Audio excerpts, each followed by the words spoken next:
Okay, so we had 41 participants when we closed our previous meeting. So we'll wait for another 2 minutes till the rest 6-7 join.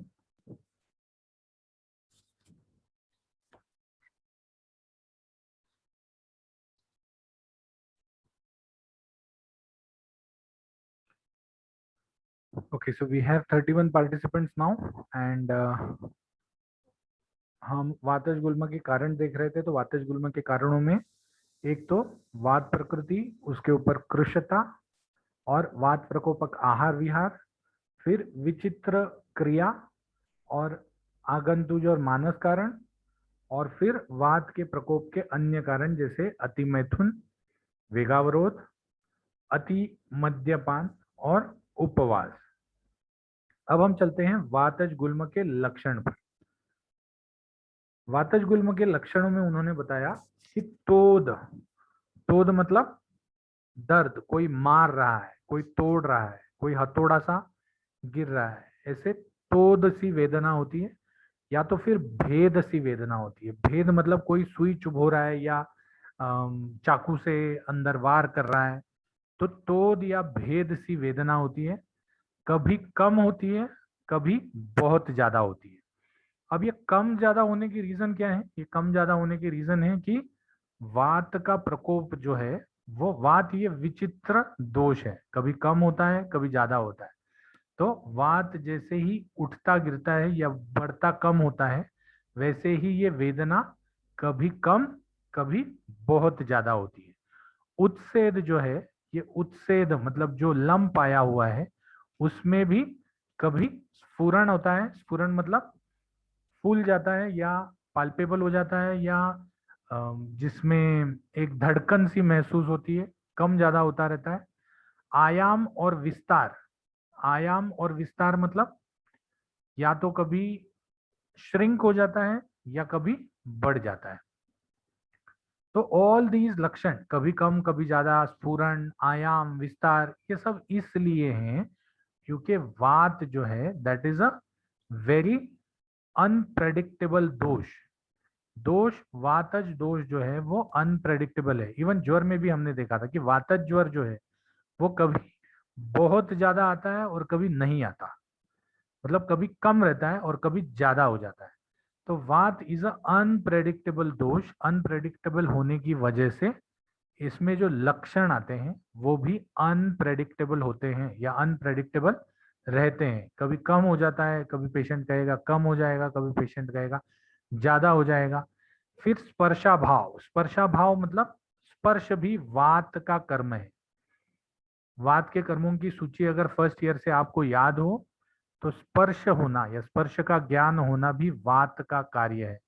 तो जब वात ज्यादा बढ़ जाता है तो ये स्पर्श का अभाव हो जाता है, स्पर्श नहीं होता या समझ में नहीं आता। तो स्पर्शाभाव भी वातज गुल्म के लक्षण में आता है। उसके बाद आता है हर्ष। हर्ष, हर्ष मतलब शरीर में रोंगटे खड़े हो जाते हैं और शरीर शूल होना चालू हो जाता है, पूरे बदन में दर्द होना चालू हो जाता है। विस्तार, आयाम उत्सेद में होता है, और शूल जो है वो शुरुआत में उत्सेद में होता है, जब वात ज्यादा बढ़ जाता है तो पूरे शरीर में होना चालू हो जाता है। वात का जो काल है उस काल में प्रायः ये लक्षण बढ़ जाते हैं। जैसे वात के काल में पयो अहोरात्रि भुक्तानाम ते अंत मध्य आदिगा क्रमात्, वय के हिसाब से, अहोरात्र के हिसाब से, तो अहोरात्र के हिसाब से सायंकाल जो है ये वात का काल माना गया है। और हम यूजुअल कोर्स में भी देखते हैं संधिवात के पेशेंट वगैरह होते हैं तो इनमें रात या शाम के काल में बेसिकली मतलब अर्ली लेट इवनिंग में दर्द बढ़ जाता है। हम ये सोचते हैं कि मतलब वो दर्द इसलिए बढ़ता है क्योंकि दिन भर उन्होंने उस सांधे का इस्तेमाल किया है और इसीलिए दर्द बढ़ा हुआ है, बिकॉज वी हैव यूज्ड और यूटिलाइज दैट सांधा। बट एक कारण ये भी है कि सायंकाल जो है वो वात की वृद्धि का काल है, या वात नॉर्मली इस समय में बढ़ जाता है। तो सिमिलरली वातज गुल्म के लक्षण भी सायंकाल में अधिक होते हैं। ये काल जो है, लक्षण कब बढ़ते हैं, लक्षण कब बढ़ते हैं, ये अलग अलग व्याधियों में आपको दोष का संबंध या दोष का रिलेशन पता चलने में मतलब बहुत ही उपयोगी होता है। तो सायंकाल में अगर व्याधि बढ़ रही है या व्याधि के लक्षण बढ़ रहे हैं, तो सिंपल सा चीज है कि वातज व्याधि या वातज संबंध है उस व्याधि में। तो इसीलिए सायंकाल में अधिक हो जाना वातज गुल्म का लक्षण है। दोष विपरीत आहार विहार साथ में, मतलब वातज गुल्म में के हर गुल्म में वात बढ़ता ही है, लेकिन केवल वातज गुल्म जो है उसमें अगर आप स्निग्ध पदार्थ दोगे या उष्ण पदार्थ दोगे तो रोगी को आराम मिलता है। स्निग्ध उष्ण पदार्थ से रोगी को आराम मिलता है। तो इसीलिए दोष विपरीत आहार विहार साथ में होता है रोगी के। वात बढ़ा हुआ है, वात को फैलने के लिए या वात को मूव होने के लिए जगह नहीं मिल रही, तो फिर the nearest easiest place to do is the skin, the abdominal skin. तो इसीलिए आधमान और आटो ये दो लक्षण उत्पन्न करता है। आधमान और आटो गुड़गुड़ गुड़गुड़ आवाज आती है, और पेट में आधमान मतलब पेट फूला फूला लगता है, गैस एक्यूमुलेटेड लगती है। साथ ही साथ वात चारों दिशाओं से प्रेशर बढ़ाता है अंदर, और उदावर्त की जैसे लक्षण आते हैं। उदावर्त मतलब जब वात की नॉर्मल गति नीचे की तरफ है, जब वात ऊपर की तरफ प्रेशराइज होके बढ़ना चालू हो, जब ऊपर की तरफ मतलब इन द रिब्स बेचैनी लगे, और अगर प्रेशर ज्यादा लगे, कैसे तो भी हो रहा है पेशेंट बोले, तो दैट मीन्स वात जो है वो अपने स्थान को छोड़कर ऊपर की दिशा में जाना पसंद कर रहा है, और इसी को उदावर्त कहते हैं, उदावर्त कहते हैं। उसके बाद मल मूत्र का अवरोध हो जाता है। अब मल मूत्र होने के लिए वात को नीचे की तरफ जाना एक्सपेक्टेड है। वात जब नीचे की तरफ गति करेगा तभी मल मूत्र जो है वो शरीर से निकल पाएंगे। लेकिन यहाँ क्या हुआ है, यहाँ उदावर्त हुआ है। उदावर्त मतलब वात ऊपर की तरफ प्रेशर ला रहा है, तो ऊपर की तरफ प्रेशर आने की वजह से नीचे की तरफ प्रेशर कम हो जाता है, और नीचे की तरफ मल मूत्र का अवरोध हो जाता है। और लास्ट में जो हमने ज्वर में भी देखा था कि त्वचा, नख, मल मूत्र और मुख ये अरुण वर्ण reddish black colour, reddish black colour के हो जाते हैं, तथा कर्कश, कर्कश मतलब रफ हो जाते हैं, रफ। तो ये सब जो लक्षण है ये वातज गुल्म के हैं। अब वातज गुल्म को हम कोरिलेट करने जाएं तो दिस इज सिंपली अ मतलब lower part of the abdomen में जितने भी सिम्टम्स आते हैं, या लोअर पार्ट इंटरसेप्शन है, या फिर डाइवर्टिकुलाइटिस है, या फिर क्रोन्स डिसीज है, तो इन सब व्याधियों को हम वातज गुल्म में ले सकते हैं, क्योंकि एक वात स्थान के आसपास उत्पन्न हुए हुए व्याधियां हैं। दूसरा, इसमें मतलब डाइवर्टिकुलाइटिस में या इरिटेबल बाउल डिसीज में क्या होता है कि जब हम खाना खाते हैं और खाना उस एरिया में चला जाता है तब ये लक्षण बढ़ जाते हैं। तो हम जब दोपहर का खाना खाते हैं तो शाम तक खाना पच के ड्यूोडेनम में से निकल के स्मॉल इंटेस्टाइन में चला जाता है। तो इसीलिए ये सब लक्षण जो है ये खाना खाने के बाद बढ़ते हैं। खाना खाने के एक 3-4 घंटे के बाद बढ़ते हैं, जब वात का एब्जॉर्प्शन का काम चालू हो जाता है। तो all the उत्सेद, all the pain in the lower part of the abdomen below the navel can be taken as vataj gulma. Now we go to pittaj gulma. पित्तज गुल्म में क्या कारण है? पित्तज गुल्म में कारण वही है, बेसिकली चमड़ी के ऊपर कृशता आ जाती है। चमड़ी के ऊपर कृशता मतलब सबक्यूटेनियस फैट कम हो जाता है या निकल जाता है, तो एब्डोमिनल मसल्स आर एक्सपोज्ड। उसके बाद ही पित्तज गुल्म उत्पन्न होता है, या ऐसे ही पेशेंट में पित्तज गुल्म में उत्सेद नजर आता है या पाल्पेबिलिटी नजर आती है। पित्तज गुल्म में भी उन्होंने सेम बताया है, ज्वर, वमन, विरेचन, अतिसार के अतियोग से पित्तज गुल्म उत्पन्न होता है। पित्तज गुल्म में ये कृशता जो है ये वात प्रकोप दर्शाती है। वात प्रकोप कैसे समझ में आता है? कृशता से। साथ ही साथ पित्त का भी प्रकोप होता है। पित्तज आहार जैसे आम्ल, लवण, कटु, रस, क्षार, क्षार मतलब इरिटेटिव थिंग्स। इरिटेटिव थिंग्स में मतलब मैं हमेशा पेशेंट को बोलता हूँ Chinese. Chinese is a Indian खाने में उतने क्षार नहीं पड़ते जितने चाइनीज खाने में पड़ते हैं। तो क्षार इज इक्वल टू चाइनीज आज की तारीख में। दाह कारक अन्न लेना और अलग अलग प्रकार के पित्त प्रकोपक शाक लेना, साग भाजी, साग भाजी लेना और दाह कारक चीजें लेना। क्षार और दाह कारक चीजें एक ही साथ में आती है। विहार में आतप सेवन और अग्नि सेवन आ जाता है। आतप सेवन मतलब गर्मी का सेवन और अग्नि सेवन मतलब आग के पास ज्यादा काम करना। विचित्र आहार में उष्ण खाना खाना, बहुत ही गरम गरम खाना खाना, तीक्ष्ण खाना खाना, शार्प चीजें, तीक्ष्ण चीजें लेना जिससे ज्यादा मसाले हैं। शुक्त लेना, शुक्त मतलब excessive fermented food. Shukta is excessive fermented food लेना, या व्यापन्न चीजें लेना जो सड़ी हैं, गली हैं, जली हैं, ऐसी चीजें लेना। ये व्यापन्न आहार में आता है। जब हम व्यापन्न आहार लेते हैं तो अन्न का विदाह हो जाता है, अन्न पचता नहीं है ठीक से, अन्न पड़ा पड़ा सड़ना चालू हो जाता है और जिस वजह से पित्त का प्रकोप हो जाता है। तो वात का प्रकोप अवश्यम भावी है, वात का प्रकोप इंपॉर्टेंट है, वात का प्रकोप जरूरी है, बिना वात के प्रकोप के गुल्म नहीं होता। साथ ही साथ पित्तज गुल्म में पित्त के भी अलग अलग कारण दिखते हैं। अति मद्यपान, अजीर्ण, अध्यशन, दूषित रक्त और क्रोध। जैसे वातज में हमने शोक और क्या देखा था? शोक और चिंता, सॉरी मैं भूल गया। तो शोक और चिंता देखी थी। वैसे ही क्रोध जो लक्षण है वो मानस लक्षण है पित्तज गुल्म के। और अति मद्यपान अगेन इरिटेटिव, अति मद्यपान इरिटेंट प्लस रुक्षता से वात बढ़ा देता है और अपनी तीक्ष्णता से पित्त बढ़ा देता है। इसीलिए अति मद्यपान भी हानिकारक है। अजीर्ण, खाना पचता नहीं है ठीक से, पड़ा पड़ा रहता है तो जलना चालू हो जाता है। इसीलिए अजीर्ण भी पित्त प्रकोप का कारण है। पित्त अजीर्ण से आम की उत्पत्ति होती है, आम वात को ब्लॉक कर देता है और वात बढ़ जाने की वजह से पित्तज गुल्म उत्पन्न हो जाता है। अध्यशन मतलब बार बार खाना, पित्त को काम पे लगाना, ऐसे टाइम पे पित्त वृद्ध हो जाता है और वा पित्तज गुल्म उत्पन्न करता है। साथ ही साथ दूषित रक्त जिसमें है, रक्त जिसमें दूषित हो जाता है, ऐसी चीजों को लेना भी पित्तज गुल्म का कारण है। तो वातज गुल्म में हमने कोरिलेट कर लिया था।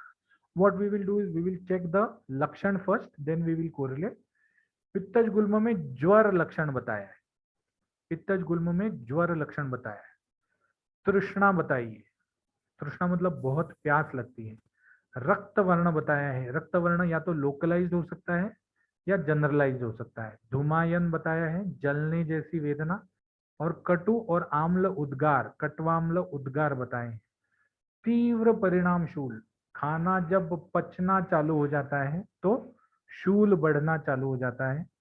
और गुल्म को छूने से वेदना, जो भी रिजिडिटी आई है या जो पाल्पेबिलिटी है वहां पर अगर हम धीरे से भी छूते हैं तो तीव्र वेदना होती है, स्वेदन होता है और शरीर के अंदर उष्णता बढ़ जाती है।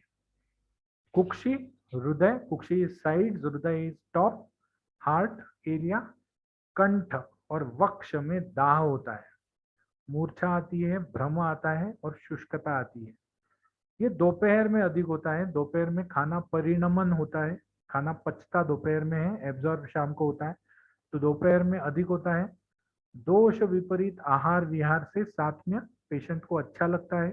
पित्त शामक शीत द्रव्य दिए जाए तो पेशेंट को अच्छा लगता है। और नख, नेत्र, मल, मूत्र हारिद्र वर्णी हो जाती है, हल्दी के कलर की। Now if we see pittaj gulma, the lakshan of pittaj gulma, it coincides with different parts or different diseases which are related to the middle part of the abdomen। जैसे तीव्र परिणाम शूल, tivra parinam shool is a symptom of diverticulitis which is very common in the small intestine. गुल्म छूने से वेदना, जब appendix हो जाता है तो अपेंडिक्स में क्या हो जाता है कि the appendix grows in size and because it should be protected the abdominal muscles become rigid. तो इसीलिए मैकबर्नीज पॉइंट पे सिर्फ एक उंगली भी लगाएंगे तो भी it is very hard because there is abdominal rigidity of the muscles, plus what happens is उस चीज को या उस पॉइंट को छूने की वजह से हमको दर्द होता है, because there is inflammation. ज्वर as a symptom signifies that there is infection in the abdomen. Abdominal part में infection है. This can even come to your bowel obstruction. Bowel obstruction भी होता है तो वहां पर ऑर्गेनिज्म का ग्रोथ होना चालू हो जाता है जिससे इन्फेक्शन हो सकता है। फिर दाह ज्यादा होना या मूर्छा ज्यादा होना, ये भी पित्त प्रकोप के लक्षण है जिसके वजह से पित्तज गुल्म हम जान सकते हैं। तो vataj gulma is somewhere in the bottom, pittaj gulma is somewhere in the middle. So for those, what we do is we stop here. We will again revise a little bit next time.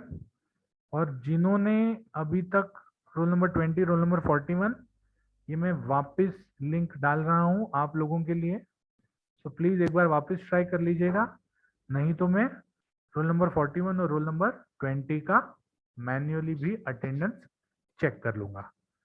ठीक है, तो एक बार वापस ट्राई कर लीजिएगा।